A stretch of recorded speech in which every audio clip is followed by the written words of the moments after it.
Hola y bienvenidos a un nuevo capítulo de Con nosotros están. En esta oportunidad conversaremos con el padre Pietro Magliosi, sacerdote camiliano, quien nos recibió acá en su lugar de trabajo, el Hospital Parroquial de San Bernardo. Muchas gracias, padre, por recibirnos y conversar un poco y saber un poco más de su vida. Es un placer para mí estar con ustedes. Padre, partamos por su infancia. Cuéntenos un poco dónde nació, cómo era su familia. Bien, yo nací en el 1962 en un pueblo de mar de Italia, del centro de Italia, que se llama Gaeta.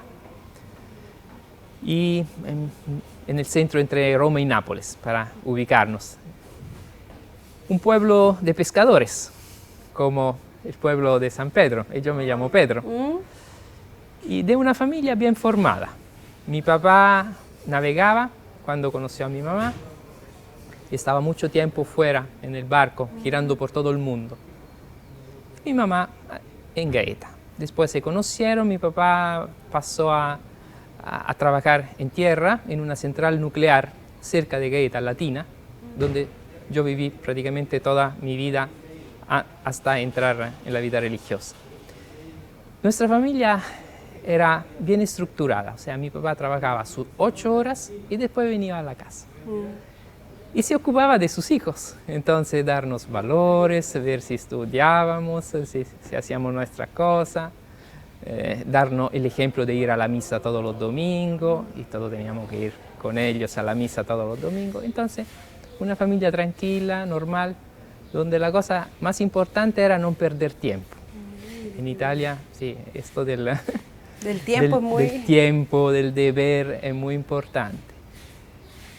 ¿Y cuántos hermanos son ustedes, padre? Somos 4 hermanos, yo soy el primero. Ya.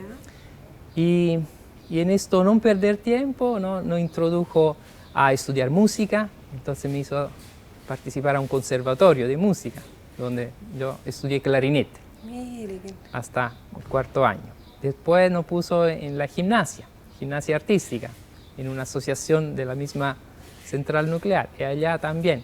Hice todo un camino de agonismo con competiciones en Italia, a nivel regional, nacional. Entonces, deporte, música, escuela. Al final llegó también el oratorio de los salesianos, la iglesia donde nosotros íbamos era una iglesia de salesianos. Y ella fue como toda mi juventud, entre un deber y otro deber. Padre, ¿y qué recuerdos tiene de su vida en el colegio, de su etapa escolar? ¿Usted era un poco travieso, era más bien tranquilo? Me acuerdo que yo era muy tímido y silencioso en mi niñez. Y entonces, donde desarrollaba más mis capacidades era en el estudio. Me gustaba mucho estudiar, pasaba mucho tiempo en estudiar. Tenía poca memoria, entonces tenía que compensar esa poca memoria estudiando más horas de los demás y desarrollando alguna cosa que me van a servir después, que son como la síntesis, hacer síntesis o transformar discursos en dibujos, y esto no me permitió después de desarrollar todo lo que me servía después en el estudio universitario, que es el estudio de la medicina. Padre, ¿y cómo era la relación con su hermano, ya que usted era el mayor? ¿Era como el ejemplo fue de sus hermanos menores? 4 hermanos, o sea, 3 hermanos y una hermana, la última, completamente distinto. Completamente distinto. O sea, yo con esta tendencia al estudio, así más calladito, silencioso. Los demás, en cambio, más de amigos, de fiestas, de vida así, más extrovertido. Lo otro con su objetivo y bien proyectado a sus objetivos. La última, la hermana, también muy extrovertida, muy alegre. Entonces, yo creo que más que la genética, vale como el don que Dios pone en cada uno. Dios pone como un carácter, una personalidad, y uno la desarrolla según sus capacidades. Padre, usted nos contó que su familia era muy de transmisión de valores. ¿Cómo marcó esa transmisión de sus padres en su vida? Bien, mi mamá, me acuerdo, ¿no? Por ejemplo, recibía a la persona que golpeaban a la puerta. la recibía, podía ser un gitano, podía ser un mendigo, cualquier tipo de persona, siempre con mucho respeto, le hacía preguntas, empezaba como a crear una relación con esta persona. No es que solo le daba la moneda o lo que pedían, el pancito, no, creaba una relación y a veces cuando era niño chico incluso le hizo escuela. Mi mamá era maestra de escuela básica. Y entonces me dio este ejemplo de la caridad hacia los pobres, de dar esperanza a los pobres, de darle como una identidad. No son cosas, son personas. Me enseñó esto, que después yo lo desarrollé como religioso. Mi papá me dio el ejemplo del deber, de la responsabilidad. Una persona plenamente responsable en todo, en la familia, en el trabajo, en la relación con sus hermanos. Cuando un hermano tenía dificultades económicas, cuando un hermano tenía dificultades existenciales, mi papá siempre presente, ayudando en la familia, a su mismo papá. Entonces, como la visita en la familia, la unión familiar, cuando había una fiesta familiar, siempre la presencia. Entonces, como el valor de la familia, el valor de la responsabilidad he recibido de mi papá. Padre, y una vez terminado el colegio, ¿usted qué decide? ¿Entrar a estudiar? ¿O surge esa vocación a la vida religiosa? Esto de la vocación es un camino que empieza a los 14 años. Inmediatamente después de la confirmación, yo un día siento como un llamado a entrar dentro de la iglesia, la parroquia donde yo estaba. Entro y allí por primera vez escucho como una voz dentro de mí, muy fuerte, muy clara. Tú serás un misionero médico. Y yo lo sentía como no solo un deseo, proprio como la realidad, que yo era ya un misionero y era ya médico. Entonces me pongo a estudiar con toda mi fuerza para ser médico. Y llego al final de la medicina, o sea, no al final, a mitad de la medicina, cuando empiezo a poner el delantal blanco y visitar a los pacientes, y allá tengo una crisis de dos tipos. La primera era una crisis sí, proprio de tipo médico. Veía que la medicina que enseñaba como una tecnología todopoderosa, en efecto no era tan todopoderosa, porque los pacientes se morían igual con o sin medicina, o sufrían igual con o sin medicina. Entonces, como me desilusionó la medicina que me enseñaban en la universidad, solo biológica, solo material. Segunda crisis vino conociendo los testigos de Jehová. Los testigos de Jehová un día me propusieron de estudiar la Biblia. Dice, ¿quiere estudiar la Biblia? Y yo, que era solo de misa del domingo, nada más. Entonces, completa ignorancia. Acepté de estudiar la Biblia con ellos y en pocas veces, como 2 o 3 veces, me desarmaron todos los conocimientos católicos que tenía, completamente. O sea, me habían demostrado y mostrado la iglesia como prácticamente, no sé, Satanás sobre la tierra. Y yo estaba en crisis, digo, ¿qué hago? No, por mi personalidad no puedo vivir si no siento de vivir en la verdad. Para mí la verdad y la sabiduría es como el valor fundamental de mi vida. Entonces empecé a consultar un sacerdote, que después descubrí que era un sacerdote que había vivido toda su vida en Chile, y a leer un comentario bíblico para confrontar si lo que ellos me decían era verdad. Siendo un universitario, ¿no? Pude como contrastar y conversar con ellos a otro nivel. Si no, si solo habría escuchado a ellos, me habrían convencido. Y en este momento yo era un testigo de Jehová. Padre, ¿cómo pudo vivir esa etapa universitaria que es un poco diferente con la fe y la oración? ¿Se le hizo un poco difícil? La universidad prácticamente yo la viví hasta el 4º año de universidad solo pensando al estudio, nada más.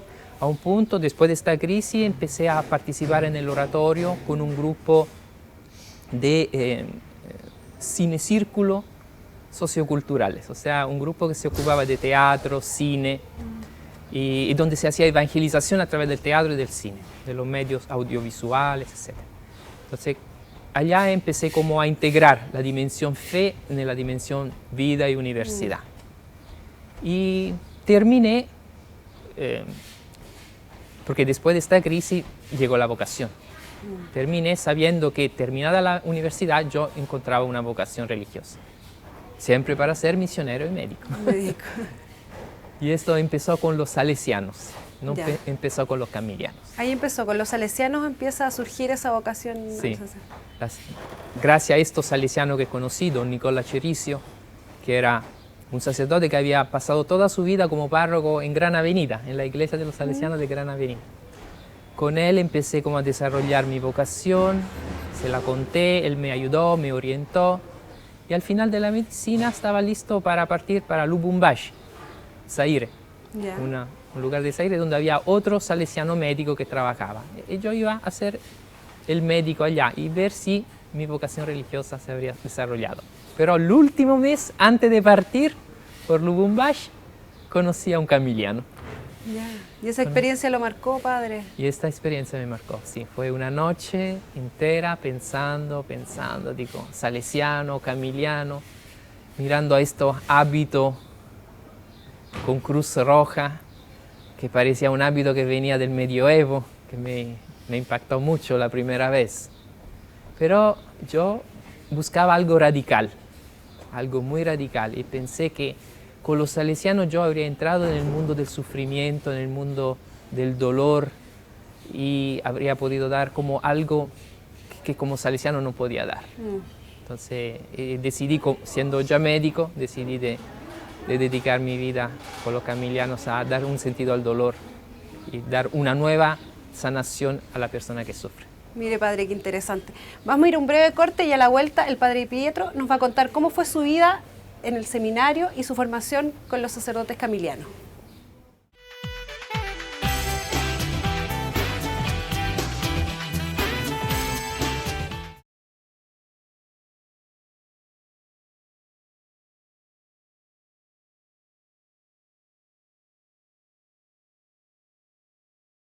Seguimos en esta interesante conversación con el padre Pietro, que nos contó de su vida en Italia, y ahora conoceremos un poco más cómo fue su formación al sacerdocio, padre. ¿Cuál es el carisma de los camilianos? ¿Qué sabía usted de esa congregación, padre? Como camiliano, nosotros somos divididos en dos partes, padres y hermanos. Entonces no solo padre camiliano, sino religioso camiliano nos llamamos. Y yo podía elegir si ser un hermano que se ocupa de los enfermos, sobre todo con la profesión médica, o ser sacerdote y ser sacerdote médico. Entonces, en el camino hice varias experiencias para discernir cuál era mi camino. Entonces pasaba el invierno en Italia estudiando filosofía, teología, después teología pastoral sanitaria, y el verano, 2, 3 meses, lo pasaba en lugares de misión. Entonces lo pasé al comienzo en África.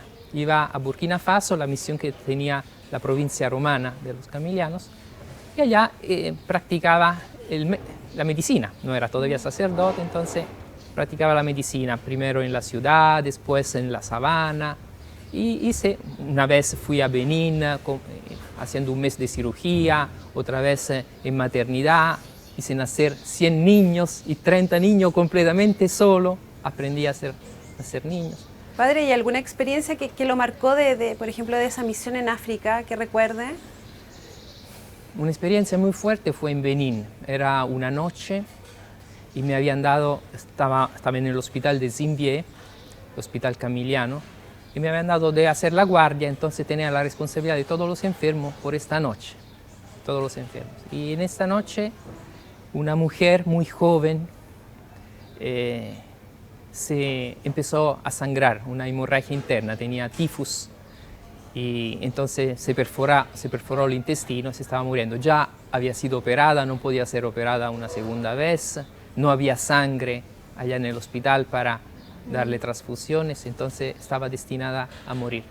Y esta mujer me pedía, me suplicaba, primero como doctor, no, sálvame, doctor, sálvame. Después, que la hemorragia seguía, la presión seguía bajando, me empezó a pedir, padre, sálvame. Yo todavía no era sacerdote, pero Y acompañar a esta mujer a la muerte me marcó mucho porque yo no la podía salvar, no tenía los medios, ni médicos, ni religiosos, de ninguna forma para salvarla. Pero pasé la noche a su lado, acompañándola y como muriendo con ella, como mostrando cuánto somos criaturas, cuánto somos débiles, ¿no? Como estamos compartiendo aquí un viaje que se puede parar de un momento a otro. Esta misma noche, no, muchas horas la pasé hablando con un brujo de África, que me mostró toda su manera de ver la medicina, de ver la sanación, de todos los casos, me contaba los casos clínicos que él tenía y cómo lo sanaba. Entonces fue una experiencia también, esto me ayudó mucho y me marcó para pasar como a la antropología médica, que es el tema que después estudié y enseño hasta hoy en la universidad. Padre, y ahí usted decide ser religioso camiliano y parte su formación, ¿cierto? ¿Dónde tiene que irse, dónde tiene que realizarla? El religioso camiliano se realiza en ámbito hospitalario o al contacto con los enfermos, que son los enfermos generalmente los más abandonados, los más pobres, los que más necesitan, los que en otras situaciones no son acogidos.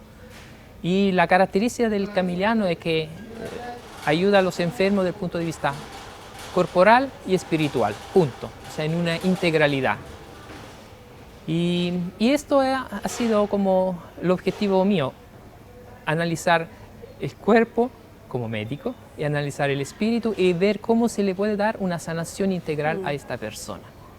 Entonces, de allá que nació como una vocación de la vocación. Después de haber sido como uno de los primeros, la primera tarea fue capellán de hospital en Roma. Después la segunda tarea fue secretario general de la Universidad de Pastoral Sanitaria.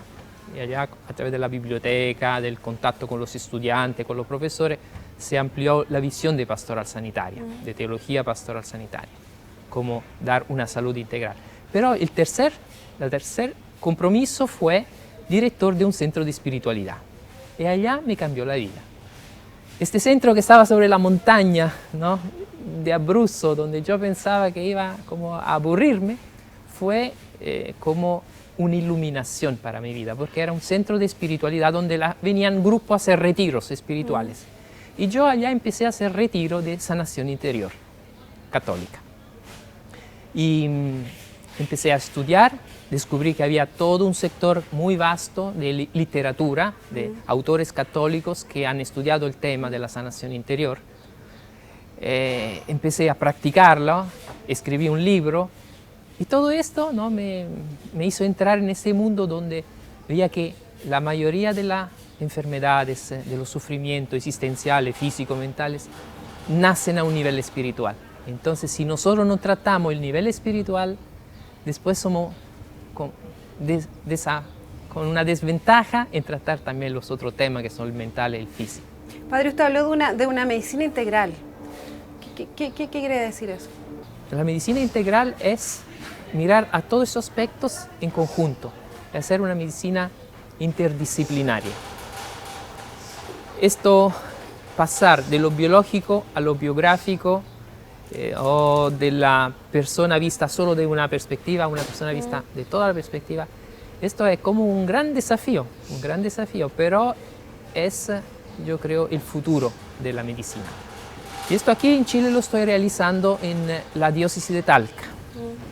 En Talca, la Universidad Católica del Maule, junto con la diócesis, se pusieron juntos creando un proyecto, una fundación que se llama Contigo en el Camino, donde quieren crear un centro de sanación interior, de sanación integral, por sacerdotes en crisis, religiosos, religiosas en crisis, por personas, ¿no?, o jóvenes que están en crisis existencial y están pensando al suicidio, mujeres con depresión. Y aprendieron un modelo y un método que yo estoy elaborando en estos años que estoy aquí en Chile. Y ahora, una vez aprendido, el próximo año, desde el 2014, lo van a poner en práctica, ¿no?, a través de este centro, creando un centro que será un centro de retiro, un centro de formación, un centro de acompañamiento y un centro de investigación en la misma universidad. Y con esto vamos a demostrar cómo es posible, de verdad, sanando el espíritu, se puede sanar también el cuerpo. Lo vamos a demostrar con la investigación científica y universitaria. O sea, lo que yo no concibo es que la gente considera a la dimensión espiritual o a la dimensión religiosa o a la dimensión pastoral casi como una pérdida de tiempo o algo sin fundamento, sin consistencia, cuando a veces es la más importante y la más decisiva para la sanación de una persona. Padre, ¿y en qué momento usted llega a Chile? Porque ya usted estaba en Italia. Sí, estaba en Italia hasta el 2005. En el 2005 un superior general hace esta propuesta. Dice, hemos sabido que en Chile hay muchos presuntos milagros a causa de Nicolás Donofrio, un siervo de Dios camiliano.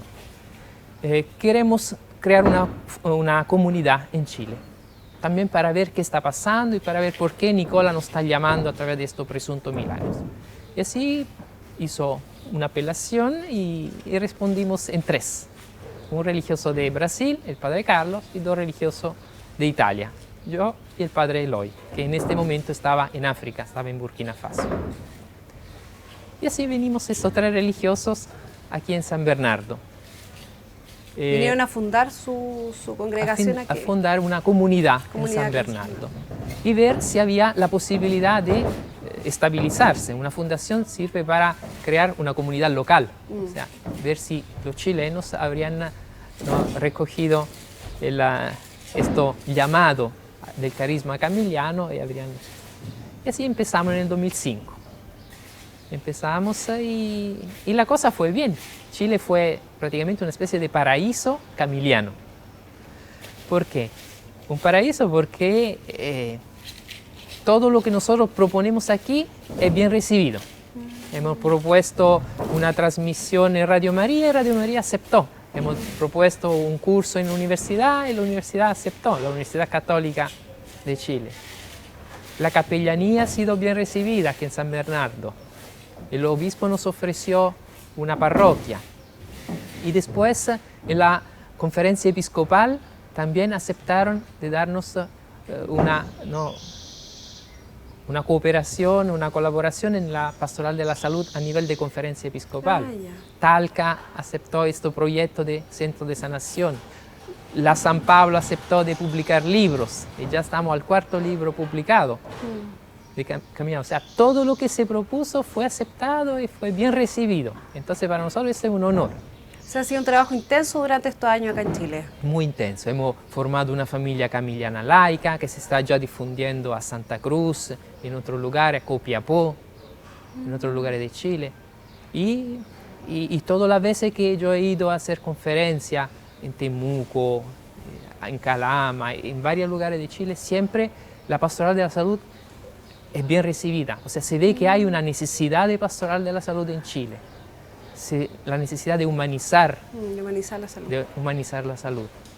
El último congreso que tuvimos de conferencia episcopal sobre la pastoral de la salud, de todos los representantes, eran 70 representantes de toda la diócesis de Chile presentes en Punta de Tralca. Entonces es un tema sentido, entonces nuestra presencia se ve que es una presencia, ¿no?, que tiene un lugar privilegiado en Chile. El único problema es la vocación, como todos. Pero mire qué interesante, padre. Vamos a ir a un breve corte y a la vuelta nos va a contar el padre Pietro cómo fueron de esos primeros años en Chile, el tema cultural, el idioma, a ver si le costó mucho. Así que vamos a una breve pausa y ya volvemos.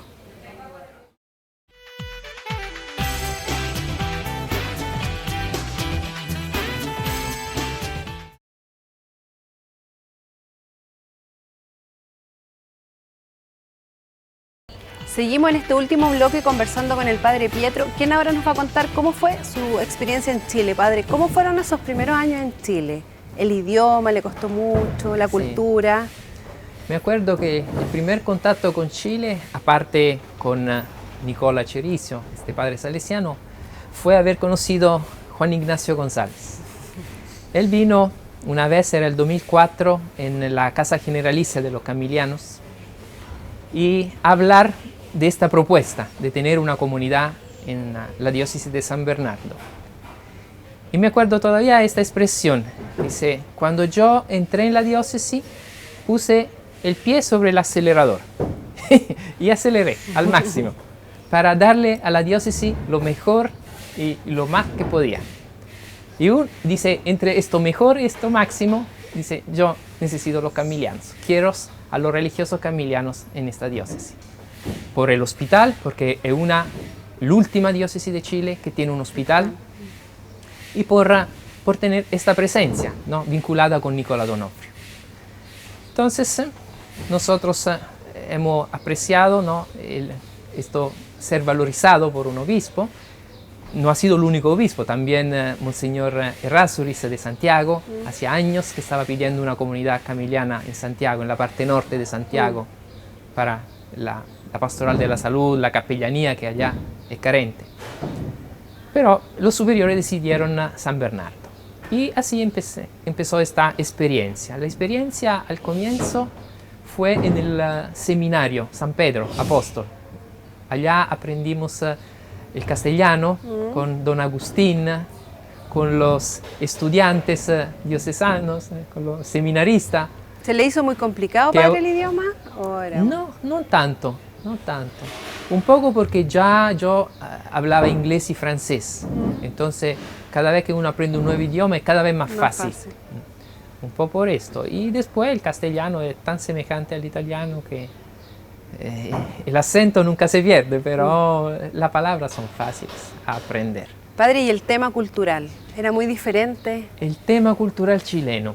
Bien, la primera dificultad fueron los dichos. Todos estos dichos que yo pasé una vez un mes en Ecuador como médico durante el periodo de la formación. Y allá entendía todo perfectamente, porque no usan dichos en Ecuador. En cambio aquí, la velocidad del idioma y los dichos me complicaban un poco al comienzo, el idioma. Pero, y me puse a escribir todos los dichos nuevos que escuchaba, lo escribía. Y pasé prácticamente un año escribiendo dichos. Estos dichos me sirvieron para entrar en la cultura. O sea, los dichos me abrieron como un espacio a decir, esta es la cultura chilena. Y noté toda la diferencia con la cultura italiana. Además, yo enseño en la universidad antropología cultural. Antropología médica es una rama de la antropología cultural. Entonces, ya había estudiado el tema de las culturas. También en Italia enseñaba la pastoral de la salud en la distinta cultura del mundo, de Asia, de África, de Latinoamérica. Entonces ya estaba un poco dentro de este tema y aquí lo profundicé y busqué cómo inculturarme, ¿no?, en esta cultura chilena y noté mucha diferencia, que la primera vez uno no nota, no se da cuenta, pero hay mucha diferencia a nivel antropológico. Padre, usted ha desarrollado su trabajo acá en el Hospital Parroquial de San Bernardo. Sí. ¿En qué consiste la labor que ustedes realizan acá? La labor del hospital es la labor de capellanía. Es una labor con los 600 funcionarios y con los 100 enfermos. Con los 600 funcionarios es como hacerle sentir la presencia de Cristo en el hospital. Que el hospital es un hospital de iglesia, que en este hospital la evangelización es lo fundamental. La dimensión del hospital médica, enfermierística, social, es como un apoyo a la dimensión evangelizadora de la iglesia. Nosotros, como decíamos antes, por los servicios, estamos aquí evangelizando el personal, evangelizando a los enfermos.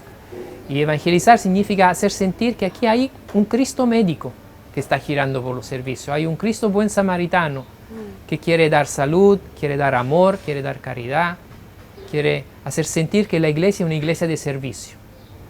Y mostrar a través de ese hospital el mejor rostro de la iglesia, que es el rostro del amor. El mismo Papa Francisco dice que cuando la iglesia practica la caridad, da esperanza a las personas. Y esto, dar esperanza a la persona, es lo mejor que puede hacer la iglesia. Y la caridad también es lo más alto porque significa hacer presente Dios, que es caridad. Entonces nosotros buscamos eso, de hacer sentir que hay caridad, que hay amor y que hay sanación que viene de la iglesia y que viene de Dios. Padre, acá se encuentra todos los días con una historia de vida diferente en los pacientes. Sí. ¿Han habido casos de conversión de personas que han llegado sin creer en nada, sin tener fe y aquí han salido Esto completamente yo puedo convertidos? decir que toda la semana tengo casos de este tipo. O sea, hay personas que nunca piensan de enfermarse y que de improviso se encuentran sobre una cama y a veces con un pronóstico de un cáncer o de una enfermedad terminal. Y en este caso, ¿no?, empiezan a ver su vida, a revisionar toda su vida. Empiezan a hacer un análisis, a ver si ha tenido sentido su vida, por qué este sufrimiento, por qué tiene que morir. Entonces, estos son los casos donde la acción del capellán es fundamental, porque ayuda a orientar, a no mirar a Dios como un Dios castigador, sino un Dios que le está mostrando algo, le está enseñando a cambiar. También tengo todos los casos de la persona que se enferman a los 40, 50 años, a la mitad de la vida. Y esta persona que prácticamente están cambiando de una vida solo proyectada al exterior a una vida más proyectada a la interioridad, a la espiritualidad. Y esto también son todos casos de conversiones.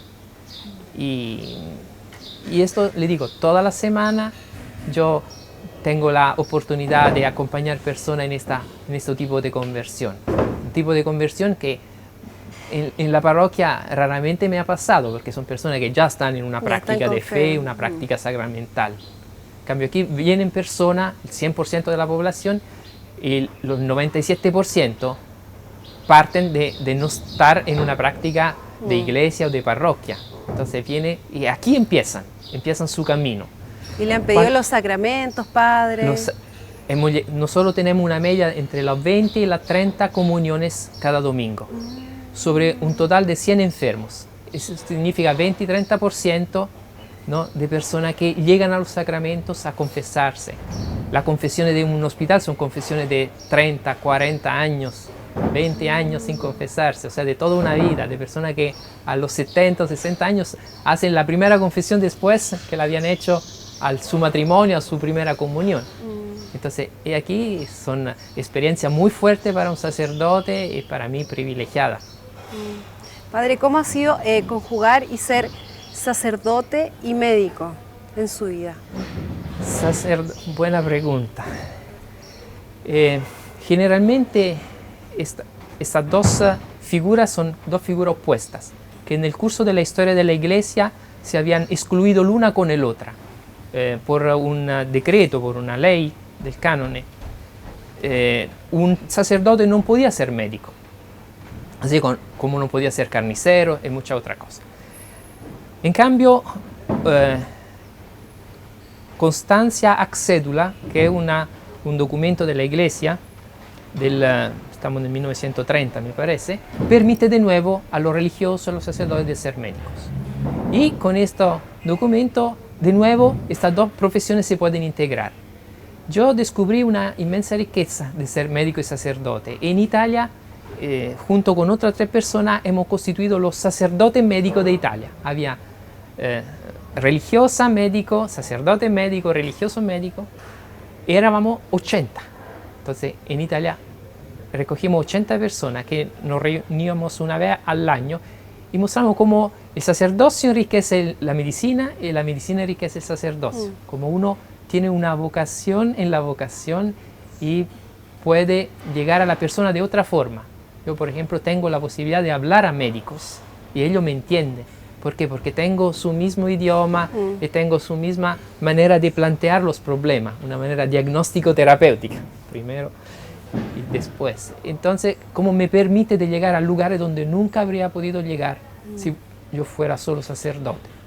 Y esto fue gracias a don Nicolás Chericio. Yo quería dejar la medicina a mitad y empezar el seminario. Y él me dijo, no, tú tienes que ser médico, porque como médico tú puedes hacer mucho más y puede hacer más bien, puede evangelizar más que no solo como sacerdote. Padre, ¿y aquí en la diócesis se ha sentido acogido, bien recibido? Sí, la diócesis siempre nos ha apreciado, a partir de los seminaristas que en este tiempo, en el 2005, ¿no?, nos han enseñado tanta cosa y hoy son todos sacerdotes, son sacerdotes jóvenes de la diócesis. a partir del obispo que siempre nos aprecia, nos visita, nos pide cómo estamos. Y sí, la diócesis ha sido una diócesis bien acogedora. La parroquia también, que ha empezado pequeñita y ahora tiene muchas más personas, mucho más movimiento. Las procesiones ahora se llenan la calle de la parroquia San Camilo. Entonces, no, podemos estar contentos de lo que hemos recibido. Padre, ¿y qué nos faltaría para poder seguir humanizando la salud y ayudar al enfermo? Creo una pastoral de la salud sistemática. Hasta ahora la pastoral de la salud son como ejemplo, experiencias aisladas. Lo que falta es sistematizar y hacer una pastoral de la salud orgánica. Es lo que está proponiendo en este momento la conferencia episcopal, Monseñor Cristian Caro, como pastoral de la salud a toda la diócesis de Chile, que la pastoral de la salud no sea algo aislado de algunos ministros de la Eucaristía que van a dar la comunión a los enfermos y los visitan, sino sea una pastoral integrada a todas las otras pastorales, porque también la familia necesita salud, también los jóvenes necesitan salud, también la escuela necesita salud. Entonces todos necesitan salud. La pastoral de la salud es la que puede dar salud y permitir a todas las otras pastorales de funcionar mejor. La pastoral bíblica, solo para hacer un ejemplo. Si una persona no está en salud espiritualmente y no tiene un corazón abierto, yo le puedo dar la mejor exegesis bíblica, este corazón no va a recibir esta palabra de Dios, que es palabra de vida y palabra de salvación. Si antes yo le doy una sanación a la persona, le abro el corazón, le transformo el corazón de piedra en un corazón de carne, después la Biblia puede entrar como una buena semilla y dar fruto 30, 60 y 100%, como decía Jesús. Muy interesante. Muchas gracias, Padre Pietro, por compartir parte de su vida con nosotros, y le queríamos pedir un favor. Si usted se podía despedir en su idioma de todas las personas de acá de la diócesis. Un saluto a tutti. Stiamo qui nell'ospedale di San Bernardo per servirvi e per stare a vostra disposizione. Grazie per riceverci. Gracias, Padre Pietro, por su tiempo y por darnos a conocer un poco más de su vida. Muchas gracias por acompañarnos y nos vemos en una próxima edición de Con Nosotros Están. Así que nos vemos. Muchas gracias.